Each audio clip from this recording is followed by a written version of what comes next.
Continuing our look at FPS Boost on Xbox Series X and S, we have the Bethesda trio of games. Skyrim, Fallout 4 and Fallout 76 all have the FPS Boost option available, letting us break through their 30 FPS caps to achieve 60 FPS. Of course, Bethesda's last generation output was defined by 30 FPS performance and often had very taxing areas too.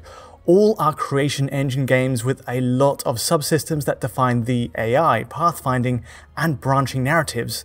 That Series X and S can promise 60 FPS in all these games despite that is tantalizing, all with the toggle in the menus.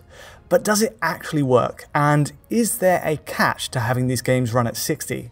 Well, to help cover all the bases between Fallout and Skyrim, I've enlisted help from DF's head honcho himself, Rich Ledbetter. How's it going? Absolutely fantastic, Tom. Yeah, and I'm really interested to see the results here with FPS Boost, because obviously I've already looked at Skyrim running on both Xbox Series S and X using a user mod that unlocks the frame rate. And I've actually done the same with the PlayStation 5 as well, with some surprising results there. And I was really interested to see how two different approaches would pan out here, because the mod is essentially tapping into the game code and unlocking the frame rate, whereas I believe that FPS Boost is somewhat different. It's almost like a system level hack at the DirectX level.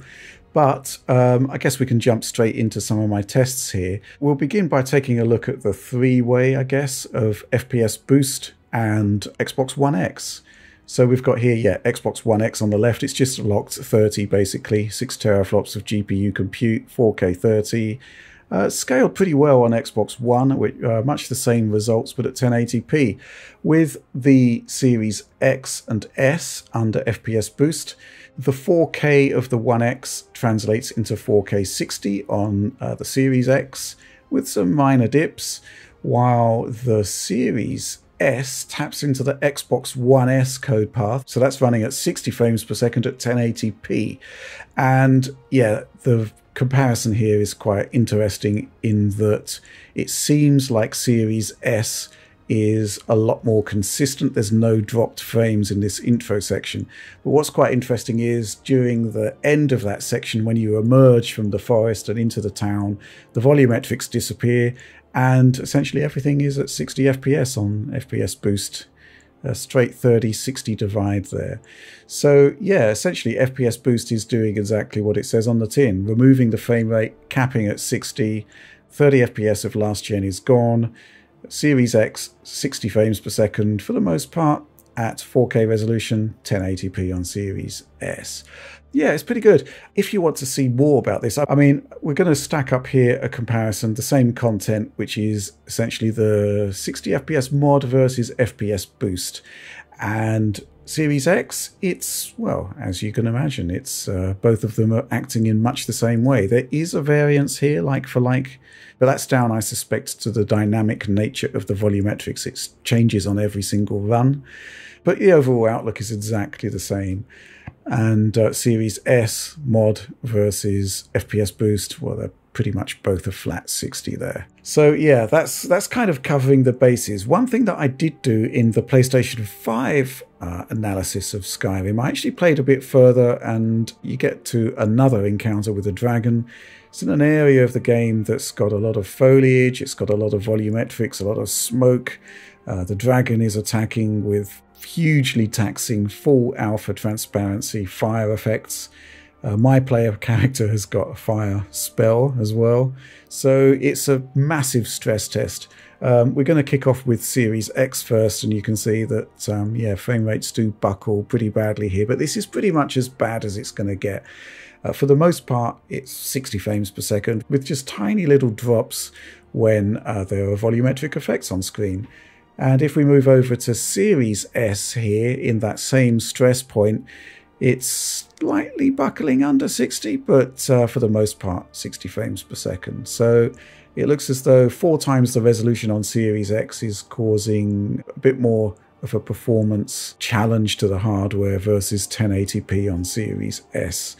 And that's kind of the lie of the land, really. I've got to say that I just think this game is brilliant. This was actually one of the very first games that you looked at when you joined Digital Foundry back in the day, on Xbox 360 and PS3 and PC, I believe. Yeah, absolutely. And it was always a game which, you know, couldn't at the time imagine this playing at 60 FPS back then, because Bethesda's been so doggedly fixed at 30 with all their games. But with that said, you know, when we heard that these games, you know, with the mod and with the actual FPS Boost feature, I did actually think that the Xbox Series X could achieve 4K 60 pretty much across the board.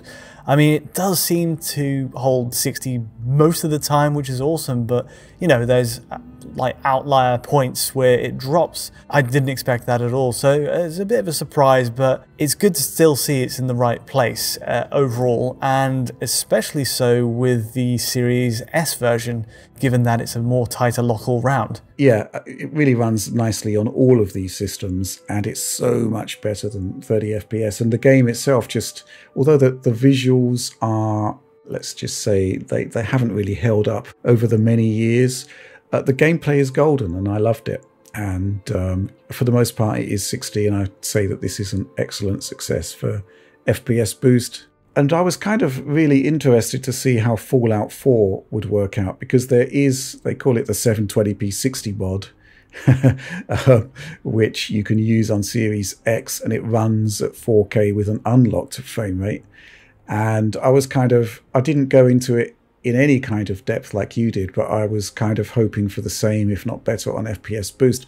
But it's a curious state of affairs with Microsoft's chosen solution there, right? Yeah, this isn't quite like Skyrim at all. In fact, they've gone a bit further and made some technical choices which I didn't expect at all. All right, so to get the basics out of the way, this is one of last gen's more taxing games in terms of the way the the engine's not a simple beast, and it seems to buckle those last gen machines quite a bit. So when we heard 60 FPS was coming to Fallout 4, it was great news. But how it's turned out is Series X is just running at the Series S settings. So you get 1080p with this one. When you have FPS Boost selected, it's running at 1080p, the same as the Series S technical setup. As is explained on the Xbox Wire blog, they just wanted it to run at a consistent 60 FPS, and this was kind of the blanket solution to make that happen. Not exactly what I'd imagined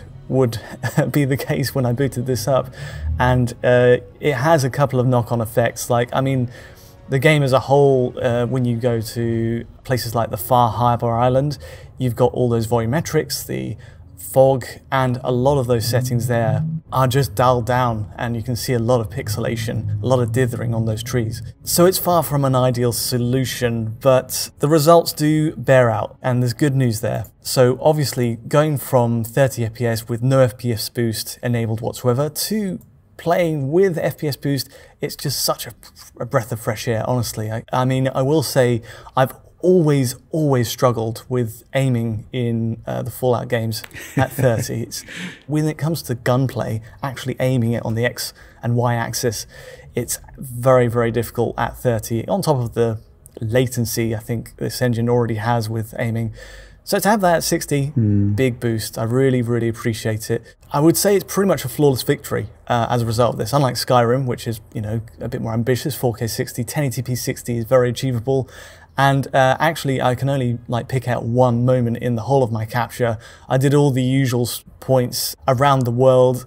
You've got the section outside this building here where you're taking out a Deathclaw and the mech suits. You've got the Far Harbor Island, again 60 all the way. But there's that famous Corvega factory bit, which, yeah, this is the one where I've seen shock horror drop to maybe 56 FPS for a very brief second, and that was literally it. Literally nothing else to talk on with Series X performance, and they've basically nailed it. I think it's great news, but it's a little bit overshadowed by the fact that, well, the Series X is underperforming when you think of what it's actually pushing out. I mean, you can retain 4K in two ways. First of all, don't engage FPS Boost and you have 4K 30, right? And that will be better than the Xbox One X version. And of course, the 720p 60 mod hasn't gone away. You can still access that, and you can therefore access an unlocked frame rate with 4K resolution. that is an option. So how does that pan out? Because I only did a few runs on that at the beginning of the game, and I found that it was okay, perfectly acceptable, but I certainly didn't go to any of the stress points that are in our lineup of stress tests here. Yeah, so I think this might just be the way to go for a workaround. If you did just want to retain 4K, a lot of the areas, we're talking, say, 90% of the game is 60 FPS. There is a downside, which is when it drops, it can drop pretty hard. So the Corvega factory area, even just right at the bottom of it, where you have like the battles through the sewers, that bit is pretty rough. I mean, it goes down to the 40s, 45 FPS, which at that point, you know, there's always the glimmer of hope VRR can fix it and, well, it'll perceptibly make it smoother. But yeah, at the same time, a majority of the game is pretty solid, and I think, yeah, you could easily get away with playing it this way if you just kind of turn a blind eye, say, to these tricky spots. But yeah, again, like the rooftop of the Corvega factory is pretty perilous when it comes to the frame rate, as it always has been. This is our true stress test of the engine, and pretty much as bad as it gets. Yeah, it's still a useful boost to performance over how that area ran on Xbox One X. It's just not 60.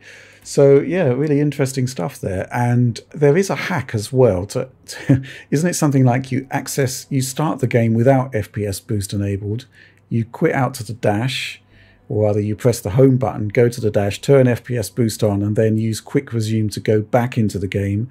And this will basically do the same job as the mod, but using FPS Boost, right? Yeah, in a nutshell, that's pretty much it. It's a bit of a nuisance, so if you're going to do one workaround, the mod is probably the one. So yeah, the hack is there, and I believe Microsoft is actually aiming to get rid of that a loophole, I guess, in the way the games run, the compatibility runs with FPS Boost, which makes sense. I'm sure they want to keep things watertight with how the software runs. That will come up a bit later in our next test with Fallout 76. But yeah, I guess we should have a look at Series S with Fallout 4. It's exactly the same experience, bar frame rate, as Series X, right? So the same settings, the same visual makeup. It's absolutely the same, yeah. No difference whatsoever. And I suppose the best way to summarize it is imagine 60 FPS line all the way through again, but when it does drop in those key areas, the top of the Corvega factory, expect those drops to be a bit more aggressive. So we're looking at, say, a drop to 45 at the top of the building, and that was previously about, 56 or so on the Series X. So that is the difference. But I think if you can overlook that, that's still very acceptable. This is a well-optimized use of FPS Boost. Yeah, the other thing, of course, is that the mod that we used on Series X, I couldn't actually get that working on Series S at all. So, FPS Boost is doing a job there, and a good one by the looks of things. Yeah, I just think generally there were so many issues with Fallout 4, CPU limits, storage limits even, I seem to recall. Yeah, this really does drastically improve a classic game. A game that isn't quite so classic, I guess, but seems to have picked up a following over the years and generally improved. Fallout 76, that also gets FPS Boost. So how does that work? This is the same basic setup as Fallout 4 in that it's a FPS Boost enabled game that will, on Series X, run at the same settings as Series S. So you're going back to 1080p, but it will run at 60 FPS in this mode. So good news and bad news there. The upshot really is that there's no real drops in this game that I've seen so far. It's a huge game. There's an extra demand here in that it is online. There's netcode behind the scenes. And I might even say that the world itself is a bit more complex, a bit more exciting to look at, more dense with woodland. The game, there's really nothing to say on this one. It achieves what it sets out to do. And there's also the fact that because it's online, and say you did want to have 4K reinstated somehow, there's no way to do it via mods because it's just not an option with this game. It'd be unfair to other players to play with one set of mods when others are trying to enjoy the game their way. So what that means is if you really, really want 4K back, you've got to resort to this hack we've just mentioned, which, as you say, start the game without FPS Boost enabled, auto resume to another game, turn on FPS Boost on Fallout 76, and then resume Fallout 76 like that. And you get the best of both worlds, kind of. Okay. That sounds like a massive caveat there, which is essentially that you aren't getting a locked 60 frames per second. There is a performance degradation compared to the default 1080p 60 mode. Yeah, there's no actual highlights to this one. We can just let it run. And yeah, this speaks for itself. It is very rarely going to hit 60 when played like this. And I think, yeah, it really says a lot that Fallout 4 can do it with a mod, but this one with the hack actually struggles, and it's actually nowhere close to being consistent at the top. It's more like, 50 FPS, 260, sometimes dropping into the 40s. My feeling is that it does suggest that there's a way forward, sort of a middle ground, if you like, if Bethesda really wanted to take matters into their own hands and introduce a patch to make it work at, say, a resolution between the two extremes of 1080p and 4K. If they could get something like 1800p, I'm sure this would be a lot more palatable. Yeah, that's an interesting point, because there have been resolution hacks. Resolution mods for the Fallout games on console, and the 720p 61 was one that I highlighted. I'm not sure whether it's actually fully functional, no. But certainly the developer would be able to go back in and offer up a 1440p alternative. Yeah, and that should, in theory, still deliver 60 frames per second for the vast majority of the experience. Yeah, 1440p, 1800p even. Obviously it's down to the developer to judge that, but it would require a proper patch to make it happen. And that's not what FPS Boost is about. As far as the game is concerned, it's still running at 30 frames per second at its original target resolution. It's all done at the system level. So yeah, fascinating to see how that's all played out, and really interesting also to see the user community sort of saying, oh, hold on a minute, we can actually cheat our way to an unlocked frame rate at 4K. How long it will last, don't know. But yeah, I think the other thing to bear in mind is, obviously we have our performance tests for any given game. We've got our Corvega factory stress point in Fallout 4. Microsoft actually do a whole lot of telemetry across the whole game, so they probably have more of a rounded outlook on the performance profile of the entire experience. So it is interesting that they've actually reduced resolution there on both of those titles. But, the bottom line is that 4K 30 is still there, and you're still getting an improvement just from standard backwards compatibility. You don't need to have FPS Boost if you prefer the resolution. But yeah, really interesting to see these results. Next up, obviously, is the Series S performance in Fallout 76. We've just dived into this one, and honestly, just the same. No need to try the hack on this one.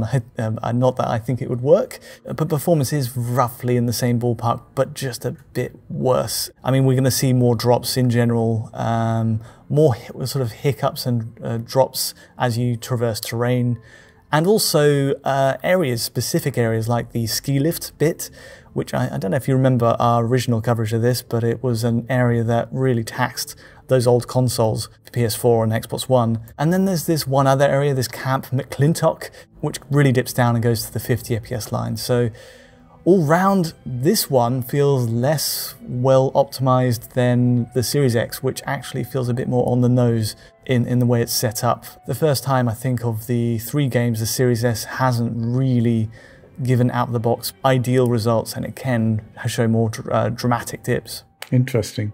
But yeah, overall though, still game-changing, and definitely worth checking out. And those games, they really didn't run that well on the last-gen systems, and the effect is still transformative, and it is definitely the best way to play it on a console, I think. Easily. Yeah, these are 3 of the biggies in terms of the games I did want to see with the 60 FPS mode and FPS Boost compatibility check. But I guess there are a few others that come to mind, if we're looking to the future. I played Batman Arkham Knight quite recently when I first got my Series X, and I really can't wait for that to just get some sort of uplift somehow, and I think FPS Boost would at least solve the 30 FPS cap. Hopefully, if Microsoft is listening. Yeah, I mean, when I was at Microsoft, we saw Gears Ultimate Edition running at 4K, so they can actually boost resolution as well. as frame rate. Whether they can do it both at the same time, I don't know, but there must be titles where they can do that, and I'd love to see it. But I think just generally this whole FPS Boost program is just really exciting stuff. And while not every title can be the complete experience we might hope for, it's a revelatory upgrade across the board, really, and I really want to see more titles. Look forward to seeing what they come up with. Yeah, it's a great idea. Okay, I think we'll leave it there then. Thanks so much for your help on this one, Rich. Yes, pleasure. Let's do a wrap up here.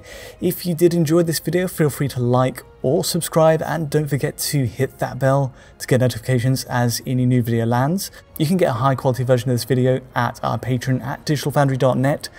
And to get in touch with myself, Rich, or the rest of the team, as usual, we'll be on Twitter. But from the both of us, thanks for watching.